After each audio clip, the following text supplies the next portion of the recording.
Magluluto pala tayo ngayon ng masustansyang soup or sabaw. Ayan, kailangan ko lang ng sibuyas na puti, ayan, green chili, zucchini, ang patatas, ang leek, ayan, mga yan, ang tofu, ayan, nakikita nyo ang green chili na yan. Siyempre, ang gochujang or ang hot paste ng Korea. Ayan, pinakulo ko lang po dyan, ang nilagay ko lang po dyan ay yung kelp, yung dahon na sa kanila, yung green basta't kelp, mga nyo yan. Siyempre nilagyan ko ng dilis at saka nilagyan ko din yun ng bawang. Ay, ito makikita nyo, tingnan nyo ang itsura niyan. Ayan, nilagyan ko din siya ng siling green para may anghang siya, may sipap.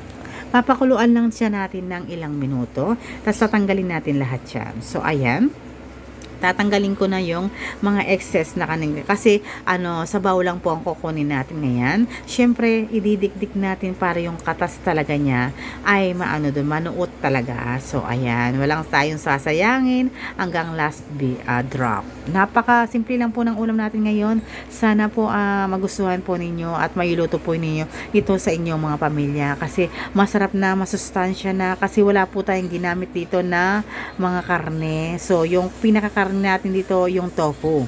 Yan po ay ilalagay na po pala natin ngayon ang ating patatas. Ayan, patatas or ang potato.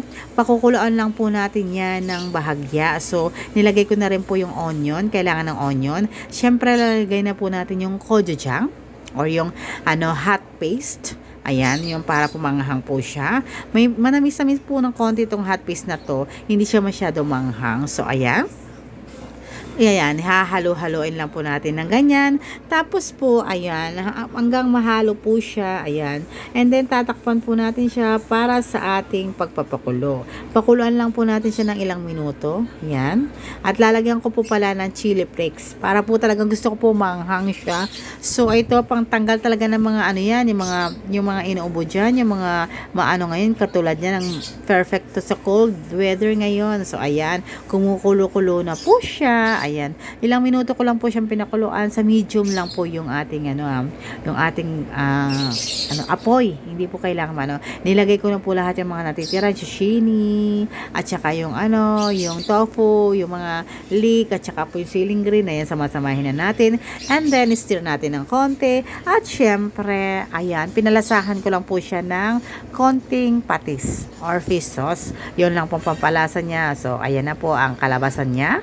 So, napaka-healthy po niya at budget-friendly pa po. Sana ito ay try nyo. So, masarap siya. So, eto lang po yung ginawa kong luto ngayon. So, sana magustuhan nyo. Siyempre, ako yung nagsasampay ngayon. Sana ay matuyo naman natin yung mga sinampay. Ayan, masaya sa tayo pag walang mga labahan. Ayan, ito sana ay maaraw, makulimlim ngayon. So, yun lang po ang aking vlog for today.